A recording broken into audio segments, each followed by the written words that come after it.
Jillian Vicencio dawit sa hiwalayang Catherine Bernardo at Daniel Padilla.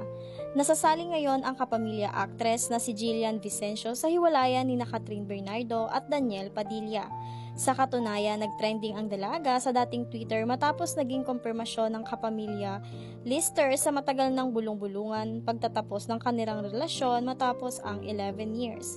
At bukod nga kay Andrea Brillantes, itinutuloy rin umanong dahilan ng hiwalayan ang kanilang naging co-star sa Too Good to Be True na si Jillian. May kumakalat kasing screenshot ng conversation ngayon sa social media kung saan mababasa ang pangalan ni Jillian na nalink sa kapamilya aktor. Unverified naman ang naturang screenshot ngunit malala na ang mga pamimintang ng ibang netizens sa dalaga maging sa mga post nito sa Instagram.